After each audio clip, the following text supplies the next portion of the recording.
Hi friends, welcome to Neetha's taste land. നമ്മൾ ഇന്ന് ഉണ്ടാക്കാൻ പോകുന്ന റെസിപ്പി കടല വരട്ടിയതാണ്. നമ്മൾ സാധാരണ കടലക്കറി ഉണ്ടാക്കാറുണ്ട്. കടലക്കറി തന്നെ 2-3 രീതിയിൽ ഉണ്ടാക്കാറില്ലേ? കടല വറുത്തരച്ച് വയ്ക്കും, അതുപോലെ തന്നെ തേങ്ങ അരയ്ക്കാതെ വെക്കും, ഇപ്പോൾ ചന്ന മസാല ആയിട്ട് വൈറ്റ് കടല യൂസ് ചെയ്തിട്ട് വെക്കും, പിന്നെ പല രീതിയിൽ വെക്കും. ഇത് നമുക്ക് ചോറിനും അപ്പത്തിനും കഴിക്കാൻ പറ്റിയ റെസിപ്പിയാണ്. ചപ്പാത്തിയുടെ കൂടെയും കഴിക്കാം. ബാക്കിയുള്ള ഇപ്പൊ ഇടിയപ്പത്തിനൊന്നും അത്ര ബെസ്റ്റ് കോമ്പിനേഷൻ ആയിരിക്കില്ല. എന്താണെന്ന് വെച്ചിട്ടുണ്ടെങ്കിൽ ഇത് നല്ല ഡ്രൈ ആയിട്ടുള്ള ഒരു ഡിഷാണ്. പക്ഷെ ഉണ്ടാക്കിയെടുക്കാൻ കുറച്ച് ടൈം എടുക്കുമെങ്കിലും കഴിക്കാൻ നല്ല ടേസ്റ്റ് ആയിട്ടുള്ള റെസിപ്പിയാണ്. അതുപോലെ തന്നെ നമ്മളിപ്പോ ബീഫൊക്കെ വരട്ടിയെടുക്കില്ലേ, ബീഫൊക്കെ വരട്ടിയെടുക്കുന്ന പോലെ കുറച്ച് ടൈം എടുത്ത് ചെയ്യുന്ന റെസിപ്പിയാണ്. ആ ടൈം എടുത്ത് ചെയ്യുമ്പോൾ അതിൻ്റെതായിട്ടുള്ള ടേസ്റ്റും ഉണ്ട്. പിന്നെ നമ്മുടെ നാടൻ റെസിപ്പിയാണ് കേട്ടോ. തേങ്ങ കൊത്തൊക്കെ ഇട്ടിട്ടാണ് നമ്മൾ കടല വരട്ടിയെടുക്കുന്നത്. ബീഫൊക്കെ വരട്ടുന്ന പോലെയൊക്കെ തന്നെ. പിന്നെ എന്താണെന്ന് വെച്ചാൽ കുറച്ച് വ്യത്യാസങ്ങളുണ്ട്. എല്ലാ റെസിപ്പിയിലും എല്ലാം ഒരുപോലെ അല്ലല്ലോ, കുറച്ച് വ്യത്യാസങ്ങളൊക്കെ ഉണ്ടാവാറില്ലേ? കടല കുക്ക് ചെയ്തെടുക്കുമ്പോൾ കുറെ വെള്ളം ചേർത്തിട്ട് കുക്ക് ചെയ്യരുത്, കുറച്ച് വെള്ളം ചേർത്തിട്ട് കുക്ക് ചെയ്യുക. എന്താണെന്ന് വെച്ചിട്ടുണ്ടെങ്കിൽ നമ്മൾ കൂടുതൽ വെള്ളം ചേർത്തിട്ട് കടല കുക്ക് ചെയ്യുകയാണെങ്കിൽ ആ വെള്ളം വറ്റി വരുന്നത് വരെ നമ്മൾ ഇളക്കിക്കൊണ്ടിരിക്കേണ്ടി വരും. അപ്പൊ ആ സമയം കൂടുതലായിട്ട് പോകും. ടൈം കൺസ്യൂമിംഗ് ആയിട്ടുള്ള റെസിപ്പി ആയതുകൊണ്ടാണ് കുറച്ച് സമയം എടുത്തുള്ള പ്രിപ്പറേഷൻ എന്ന് പറഞ്ഞത്. പിന്നെ എന്താണെന്ന് വെച്ചിട്ടുണ്ടെങ്കിൽ കഴിക്കാൻ ടേസ്റ്റ് ഉള്ളതുകൊണ്ട് നമ്മൾ കുറച്ച് ബുദ്ധിമുട്ടിയാലും കുഴപ്പമൊന്നുമില്ലല്ലോ. അപ്പൊ നമുക്ക് എങ്ങനെയാണ് നമ്മുടെ കടല വരട്ടിയത് ഉണ്ടാക്കാൻ നോക്കാം. നിങ്ങൾ ആദ്യമായിട്ടാണ് ഈ ചാനൽ കാണുന്നതെങ്കിൽ സബ്സ്ക്രൈബ് ബട്ടൺ ക്ലിക്ക് ചെയ്തതിന് ശേഷം അതിന്റെ റൈറ്റ് സൈഡിൽ കാണുന്ന ബെൽ ഐക്കണിലും കൂടി ക്ലിക്ക് ചെയ്യുക. അപ്പോൾ ഞാൻ അപ്ലോഡ് ചെയ്യുന്ന എല്ലാ വീഡിയോകളും ഉടൻ തന്നെ നിങ്ങളിലേക്ക് എത്തുന്നതായിരിക്കും.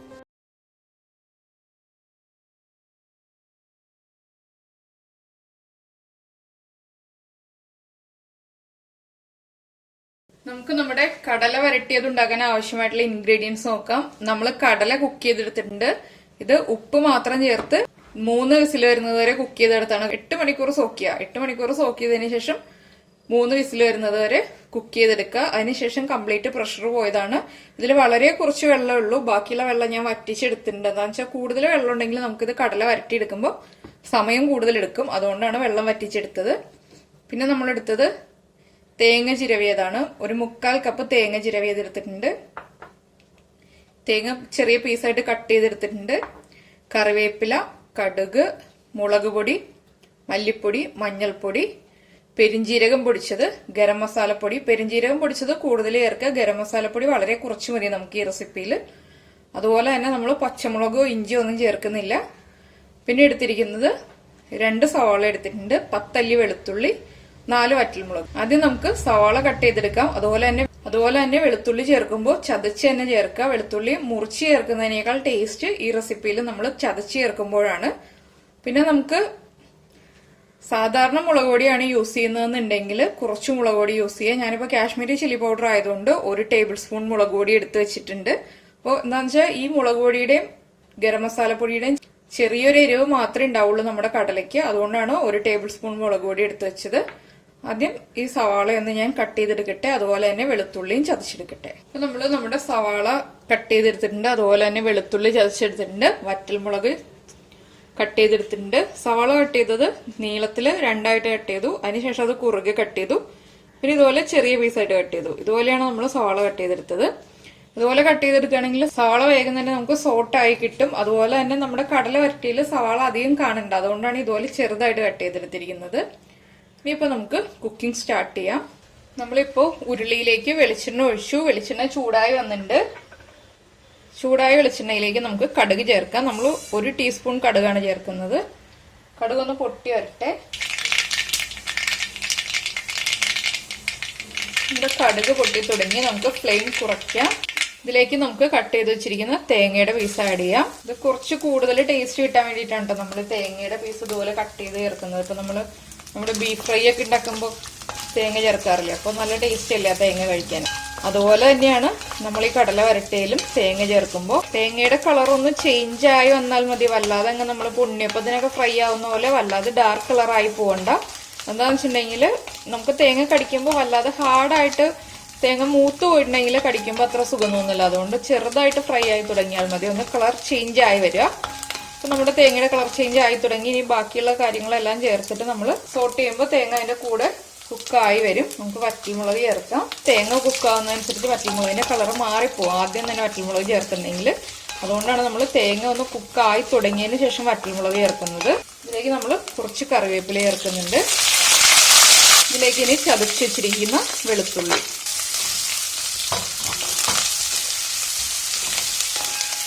വെളുത്തുള്ളിയുടെ അളവ് കൂട്ടണമെങ്കിൽ കൂട്ടാട്ടോ. കൂടുതൽ വെളുത്തുള്ളി ചേർക്കുമ്പോൾ കൂടുതൽ ടേസ്റ്റ് ഉണ്ടാവും. അതൊക്കെ നമ്മുടെ ഇഷ്ടത്തിനനുസരിച്ച് തീരുമാനിക്കുക. ഞാനിപ്പോൾ 10 അല്ലി വെളുത്തുള്ളി എടുത്തു എന്നേ ഉള്ളൂ. ഇതിൻ്റെ കൂടെ തന്നെ നമ്മൾ വെളുത്തുള്ളി ഒന്ന് കുക്കായി തുടങ്ങുമ്പോൾ കട്ട് ചെയ്ത് വെച്ചിരിക്കുന്ന സവാള ചേർക്കാം. ഇതെല്ലാം ചേർന്നൊന്ന് സോഫ്റ്റ് ആയി വരണം. സവാള ഒന്ന് ട്രാൻസ്പെറൻ്റ് ആയി തുടങ്ങിയാൽ മതി, വല്ലാതെ അങ്ങ് ബ്രൗൺ ഷെയ്ഡായി സോട്ടായി പോവണ്ട. ഇതിലേക്ക് ഇപ്പോൾ നമുക്ക് കുറച്ച് ഉപ്പ് ചേർക്കാം. എന്താണെന്ന് വെച്ചാൽ നമ്മൾ കടല കുക്ക് ചെയ്തപ്പോൾ കുറച്ച് ഉപ്പേ ചേർത്തിട്ടുള്ളൂ. ഇപ്പോൾ കുറച്ച് ഉപ്പ് ചേർക്കാം.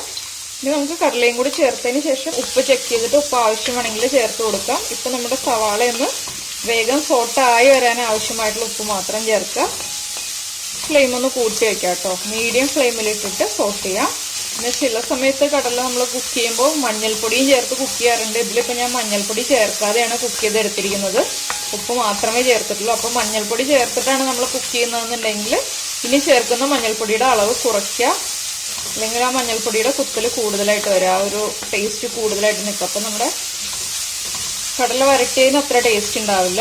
കറിവേപ്പില പിന്നെ നമ്മൾ ഇടയ്ക്കിടയ്ക്ക് ചേർത്ത് കൊടുക്കും കേട്ടോ. ആദ്യം 4 തണ്ട് കറിവേപ്പിലയാണ് എടുത്ത് വെച്ചിട്ടുള്ളത്. അതിൽ 2 തണ്ട് ഇപ്പോൾ ചേർത്തു, ബാക്കിയുള്ളത് നമ്മൾ ഇടയ്ക്ക് ചേർത്ത് കൊടുക്കും. അതുപോലെ തന്നെ വെളിച്ചെണ്ണ ചേർക്കുമ്പോൾ കുറച്ച് കൂടുതൽ വെളിച്ചെണ്ണ ചേർക്കുക, എങ്കിലേ കറക്റ്റായിട്ട് ആ കടല വരണ്ട് വരുള്ളൂ. അതുപോലെ തന്നെ നമ്മളിപ്പോൾ ബീഫ് ഫ്രൈ ഒക്കെ ഉണ്ടാക്കുമ്പോൾ വെളിച്ചെണ്ണ ചേർക്കാറില്ലേ, കുറച്ച് വെളിച്ചെണ്ണ കൂടുതൽ ചേർത്താലേ ഈ റെസിപ്പിക്ക് ടേസ്റ്റ് കൂടുതൽ ഉണ്ടാവുള്ളൂ. അതുപോലെ തന്നെ വെളിച്ചെണ്ണ തന്നെ യൂസ് ചെയ്യണം. സൺഫ്ലവർ ഓയിലോ വേറെ മറ്റുള്ള ഓയിലോ ഒന്നും യൂസ് ചെയ്യരുത്. നമ്മുടെ നാടൻ റെസിപ്പി ആയതുകൊണ്ട് തന്നെ വെളിച്ചെണ്ണയിൽ ചെയ്താലേ ടേസ്റ്റ് ഉണ്ടാവുള്ളൂ. ഇപ്പം നമ്മുടെ സവാള സോട്ടായി വന്നിട്ടുണ്ട്. നമുക്ക് ഫ്ലെയിം കുറയ്ക്കാം. ഇതിലേക്ക് മഞ്ഞൾപ്പൊടി ചേർക്കുക. ഞാനിപ്പോൾ 1/2 ടീസ്പൂൺ മഞ്ഞൾപ്പൊടി ചേർക്കുന്നുണ്ട്. കടലയിൽ മഞ്ഞൾപ്പൊടി ചേർക്കാത്തത് കൊണ്ട് ഞാൻ മഞ്ഞൾപ്പൊടിയുടെ ആ റോസ് സ്മെല്ലൊന്ന് മാറി വരുന്നത് വരെ സോട്ട് ചെയ്യാം. ഓരോ പൊടികളും കറക്റ്റായിട്ട് കുക്കായി വന്നാൽ മാത്രമേ നമ്മുടെ കറികൾക്ക് എല്ലാം ടേസ്റ്റ് ഉണ്ടാവുള്ളൂ. അപ്പോൾ ഓരോ പൊടികളും ചേർത്തിട്ട് നമ്മൾ സോട്ട് ചെയ്യാൻ മടി വിചാരിക്കേണ്ട. ഈ സമയത്ത് ഇപ്പോൾ എണ്ണ കുറവായിട്ട് തോന്നുകയാണെങ്കിൽ കുറച്ചുകൂടി വെളിച്ചെണ്ണ ചേർത്ത് കൊടുക്കാം. നമ്മുടെ മഞ്ഞൾപ്പൊടി ഒന്ന് കുക്കായി വന്നിട്ടുണ്ട്. നമുക്ക് ഇതിലേക്ക് മല്ലിപ്പൊടി ചേർക്കാം. മല്ലിപ്പൊടിക്ക് കുറച്ച് കുക്കിംഗ് ടൈം കൂടുതലുള്ളതാണ്. അപ്പോൾ മല്ലിപ്പൊടി ചേർത്തതിന് ശേഷം മഞ്ഞൾപ്പൊടി കുക്ക് ചെയ്തതിനേക്കാൾ കൂടുതൽ സമയം കുക്ക് ചെയ്യേണ്ടി വരും മല്ലിപ്പൊടി. അപ്പോൾ കുറച്ച് വെളിച്ചെണ്ണ കുറവാണ്, ഞാൻ കുറച്ചുകൂടി വെളിച്ചെണ്ണ ചേർക്കാൻ പോവാണ്. നമ്മളിങ്ങനെ പൊടികൾ ചേർത്ത് മിക്സ് ചെയ്ത് വരുമ്പോഴാണ് നമുക്ക് വെളിച്ചെണ്ണ കുറവാണോ ഇല്ലയോ എന്ന് മനസ്സിലാക്കാൻ പറ്റുന്നത്. നമ്മുടെ മല്ലിപ്പൊടിയും കുക്കായി വന്നു. ഇതിലേക്ക് നമുക്ക് മുളക് പൊടി ചേർക്കാം.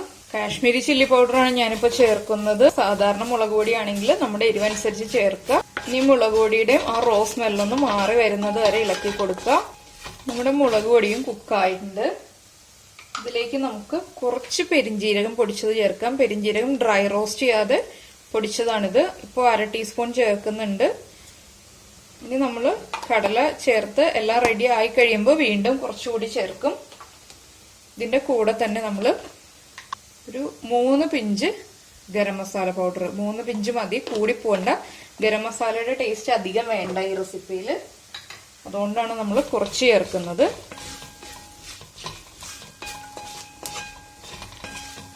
ഇതിലേക്ക് ഇനി നമുക്ക് കുക്ക് ചെയ്ത് വെച്ചിരിക്കുന്ന കടല ചേർക്കാം. അതുപോലെ തന്നെ നമ്മൾ എടുത്തു വെച്ചിരിക്കുന്ന തേങ്ങ ചിരവിയത്. ഇതെല്ലാം ചേർത്തിട്ട് നമ്മൾ ഇളക്കി കൊടുത്തുകൊണ്ടിരിക്കുക. ഫ്ലെയിം കുറയ്ക്കുക. കടല ചേർത്തതിന് ശേഷം ഫ്ലെയിം കുറയ്ക്കുക. ലോ ഫ്ലെയിമിൽ വെച്ചിട്ട് വേണം നമ്മളിനി കുക്ക് ചെയ്തെടുക്കാൻ. ഈ സമയത്ത് നമ്മളിപ്പോൾ ബീഫ് ഫ്രൈ ചെയ്യുന്ന പോലെ തന്നെ ഇടയ്ക്ക് വെളിച്ചെണ്ണ ആവശ്യമായിട്ട് വരും. അപ്പോൾ കുറച്ചായിട്ട് വെളിച്ചെണ്ണ ഒഴിച്ചു കൊടുക്കുക. ആദ്യമേ തന്നെ ഒഴിക്കണ്ട. ആദ്യമേ തന്നെ നമ്മളിപ്പോൾ ഒഴിച്ചു കഴിഞ്ഞിട്ടുണ്ടെങ്കിൽ ചിലപ്പോൾ കൂടിപ്പോവും. അതുകൊണ്ട് ഇടയ്ക്ക് വെളിച്ചെണ്ണ ആവശ്യമായിട്ട് വരുമ്പോൾ മാത്രം ഒഴിച്ചു കൊടുക്കുക. ഇത് ലോ ഫ്ലെയിമിലേക്ക് ഇടുന്ന് നന്നായിട്ട് ഡ്രൈ ആയി വരണം. തേങ്ങയുടെ കളറൊക്കെ ഒന്ന് ചേഞ്ച് ആയി വരണം. ഞാനിങ്ങനെ ഇളക്കിക്കൊണ്ടിരിക്കാം. അടുത്ത സ്റ്റേജ് ആകുമ്പോൾ കാണിച്ചു തരാം. ഇപ്പോൾ നമ്മൾ കടല 10 മിനിറ്റായി ലോ ഫ്ലെയിമിലിട്ടിട്ട് ഇളക്കി കൊടുത്തുകൊണ്ടിരിക്കുകയാണ്. ഇടയ്ക്ക് ഞാൻ കുറച്ചുകൂടി വെളിച്ചെണ്ണ ചേർത്ത് കൊടുത്തു. എന്താണെന്ന് വെച്ചിട്ടുണ്ടെങ്കിൽ കടല ഡ്രൈ ആയി വരുന്നതനുസരിച്ച് നമ്മൾ വെളിച്ചെണ്ണ ചേർക്കണം. അപ്പോൾ ഒരു പ്രാവശ്യം വെളിച്ചെണ്ണ ചേർത്തായിരുന്നു. ഇനിയിപ്പോൾ നമുക്ക് കുറച്ചുകൂടി വെളിച്ചെണ്ണ ചേർക്കാം. കുറച്ചായിട്ടാണ് വെളിച്ചെണ്ണ ചേർക്കുന്നത്, കുറേ വെളിച്ചെണ്ണ ചേർക്കുന്നില്ല. ഇതിൻ്റെ കൂടെ തന്നെ കുറച്ച് കറിവേപ്പില, വളരെ കുറച്ച് കറിവേപ്പില ചേർക്കുന്നുള്ളൂ. ആ കറിവേപ്പിലയും വെളിച്ചെണ്ണയും ചേർന്ന് വരുമ്പോൾ നമ്മുടെ കടലയ്ക്ക് നല്ല ടേസ്റ്റ് കൂടും. കറിവേപ്പില ചേർക്കുമ്പോൾ തന്നെ ടേസ്റ്റ് കൂടുതലാണ്, വെളിച്ചെണ്ണ ചേർത്താലും ടേസ്റ്റ് കൂടുതലാണ്. രണ്ടും കൂടി മിക്സായി വരുമ്പോൾ കൂടുതലായിട്ട് ടേസ്റ്റ് കൂടും. കടലയിൽ വെള്ളം കൂടുതലാണെങ്കിൽ നമുക്ക് ഇതുപോലെ ഡ്രൈ ആക്കി എടുക്കാൻ കുറേ ടൈം എടുക്കും. അതുകൊണ്ടാണ് ഞാൻ കടല വെള്ളം വറ്റിച്ചെടുത്തത്. പിന്നെ എരിവ് കുറവായിട്ട് തോന്നുകയാണെങ്കിൽ നമുക്ക് ഈ കടല ഇങ്ങനെ വരട്ടിക്കൊണ്ടിരിക്കുന്ന സമയത്ത് മുളക് പൊടി ചേർക്കാം. എന്താണെന്ന് വെച്ചിട്ടുണ്ടെങ്കിൽ വെള്ളം വറ്റിയതിന് ശേഷം, വെള്ളം കടലയിൽ ഉണ്ടെങ്കിൽ വെള്ളം വറ്റി കഴിഞ്ഞതിന് ശേഷം മുളക് പൊടി ചേർക്കാം. അപ്പോൾ മുളക് പൊടി കുക്ക് ആയിക്കോളും. എന്താണെന്ന് വെച്ചാൽ നമ്മൾ ഈ ചൂടിലിട്ടിട്ട് ഇളക്കി കൊടുത്തോണ്ടിരിക്കുകയാണല്ലോ. അപ്പൊ നമ്മുടെ സവാളയൊക്കെ കാണാതായില്ലേ? സവാള നമ്മൾ ഇട്ടിരുന്നതൊക്കെ നന്നായിട്ട് കടലയിലേക്ക് മിക്സ് ആയി. അതുപോലെ തന്നെ തേങ്ങ ചേർത്തതും കാണുന്നില്ല. അപ്പൊ തേങ്ങയുടെ അളവ് കൂടുതൽ വേണമെങ്കിൽ കൂടുതൽ ചേർക്കാം. ഞാനിപ്പോ 1 കപ്പ് കടലയ്ക്ക് 3/4 കപ്പ് തേങ്ങ ചിരവിയതാണ് എടുത്തത്. പക്ഷെ കടല തന്നെയാണ് നമ്മൾ കൂടുതൽ കാണുന്നത്. തേങ്ങ വളരെ കുറച്ച് കാണുന്നുള്ളൂ. തേങ്ങയും സവാളയും എല്ലാം മിക്സ് ആയി കഴിഞ്ഞു. ഇപ്പൊ നമുക്കൊരു 5 മിനിറ്റും കൂടി ഇതിനി ലോ ഫ്ലെയിമിൽ ഇട്ടിട്ട് തന്നെ ഇളക്കി കൊടുക്കാം. ഇതിപ്പോ നമുക്ക് ചപ്പാത്തിയുടെ കൂടെ കഴിക്കാം, പുട്ടിന്റെ കൂടെ കഴിക്കാം. അപ്പൊ പുട്ടിന്റെ കൂടെ ഒക്കെ ആകുമ്പോൾ ഗ്രേവി ഉണ്ടാവില്ല. ചപ്പാത്തി ഇപ്പൊ ഡ്രൈ ആയിട്ടുള്ള കറി മതി എന്നുള്ള ആളുകൾക്കാണെങ്കിൽ ചപ്പാത്തിയുടെ കൂടെ കഴിക്കാം. പിന്നെ ചോറിന്റെ കൂടെ കഴിക്കുമ്പോഴാണ് ഏറ്റവും നല്ല കോമ്പിനേഷൻ. നല്ല ചൂട് ചോറും കടല വരട്ടിയതൊക്കെ ചേർത്ത് കഴിക്കുകയാണെങ്കിൽ ഇപ്പൊ നമുക്ക് നമ്മുടെ നോമ്പ് സീസൺ മീൻസ് ഇപ്പൊ ശബരിമലയ്ക്ക് പോകാനോ അല്ലെങ്കിൽ പൂജ ഹോളിഡേയ്സിന്റെ ടൈമിൽ ബുക്ക് പൂജയ്ക്ക് വെച്ചിട്ടുള്ള കുട്ടികളൊക്കെ ആണെങ്കിൽ ഇപ്പോൾ നോൺ വെജ് ഇല്ലാതെ ചോറ് കഴിക്കില്ല എന്നുള്ള കുട്ടികളൊക്കെ ആണെങ്കിൽ നമുക്ക് ആ നോൺ വെജിന്റെ ടേസ്റ്റിൽ കുട്ടികൾക്ക് ഇതുപോലെ കടല കാര്യങ്ങളെല്ലാം ചേർത്തിട്ട് ഇങ്ങനെ ചെയ്തു കൊടുക്കുമ്പോൾ കുട്ടികൾക്ക് ആ ഒരു നേരമെങ്കിലും ആ ഒരു ടേസ്റ്റിൽ കഴിക്കാമല്ലോ. വെജിറ്റേറിയൻസിനാണെങ്കിലും നോൺ വെജ് കറിയുടെ ടേസ്റ്റിൽ കഴിക്കാൻ പറ്റിയ റെസിപ്പിയാണ് കേട്ടോ വെജിറ്റേറിയൻസിന്. നമ്മൾ എല്ലാവരും ബീഫ് ഫ്രൈ ഒക്കെ കഴിക്കുമ്പോൾ വെജിറ്റേറിയൻസിന് അയ്യോ ഓപ്ഷനൊന്നും ഇല്ല എന്നുള്ള പ്രശ്നമൊന്നുമില്ല. ഇതുപോലെയുള്ള കാര്യങ്ങളൊക്കെ വെച്ചിട്ട് നമുക്ക് വെജിറ്റേറിയൻസിനും റെഡിയാക്കി എടുക്കാം. ഇപ്പൊ ഏകദേശം ആയിട്ടുണ്ട് നമ്മുടെ കടല വരട്ടിയത്. ഞാനിപ്പോ ഒരു 15 മിനിറ്റ് ആയി ഇളക്കിക്കൊണ്ടിരിക്കുന്നു. ഇത്ര മതി. ഇനിയിപ്പോ തേങ്ങയുടെ കളറൊക്കെ നന്നായിട്ട് ബ്രൗൺ ആയില്ലേ? നമ്മുടെ ബീഫ് ഫ്രൈഡ് അത്രയും ഡാർക്ക് ആയില്ല എങ്കിലും തേങ്ങയുടെ കളറൊക്കെ നന്നായി ബ്രൗൺ ആയി വന്നു. ഇനിയിപ്പോ നമുക്ക് ഫ്ലെയിം ഓഫ് ചെയ്യാം. ഈ സമയത്ത് ഉപ്പ് കുറവാണെങ്കിൽ ഉപ്പ് ചേർത്ത് കൊടുക്കാൻ മറക്കരുത്. നമുക്ക് ഫ്ലെയിം ഓഫ് ചെയ്തതിന് ശേഷം വീണ്ടും കുറച്ചുകൂടി നമ്മുടെ പെരിഞ്ജീരകം പൊടിച്ചത്, ഇപ്പൊ നമ്മൾ ആകെ 1 ടീസ്പൂണാണ് പെരിഞ്ജീരകം പൊടിച്ചത് ചേർക്കുന്നത്. ആദ്യം 1/2 ടീസ്പൂൺ ചേർത്തു, ഇപ്പൊ വീണ്ടും 1/2 ടീസ്പൂൺ ചേർത്തു. ഇനിയിപ്പോ നമുക്ക് ഇത് സെർവ് ചെയ്യുമ്പോൾ കുറച്ച് കറിവേപ്പിലയും കൂടി മുകളിൽ തൂവിയിട്ട് സെർവ് ചെയ്യാം. ഇത്രയേ ഉള്ളൂ നമ്മുടെ കടല വരട്ടിയതിന്റെ പരിപാടി. കുറച്ചു സമയം ഇളക്കിക്കൊണ്ടിരിക്കണം എന്നേ ഉള്ളൂ, ബാക്കിയുള്ള കാര്യങ്ങളൊന്നുമില്ല. ഇളക്കിക്കൊണ്ടിരിക്കുന്ന ഒരു ടൈമിന്റെ കുറച്ച് ടൈം എടുക്കുന്നേ ബാക്കിയുള്ള കാര്യങ്ങളെല്ലാം ഈസി ആയിട്ട് ചെയ്യാൻ പറ്റിയ കാര്യങ്ങളാണ്. അപ്പോൾ എല്ലാവരും കടല വരട്ടി കഴിച്ചതിന് ശേഷം ഫീഡ്ബാക്ക് അറിയിക്കുക. അതുപോലെ തന്നെ ലൈക്ക് ചെയ്യുക, ഷെയർ ചെയ്യുക, കമന്റ് ചെയ്യുക. സബ്സ്ക്രൈബ് ചെയ്യാത്ത ആളുകൾ സബ്സ്ക്രൈബ് ചെയ്യുക. നമുക്ക് നമ്മുടെ അടുത്ത റെസിപ്പിയുമായിട്ട് അടുത്ത ദിവസം കാണാം. താങ്ക്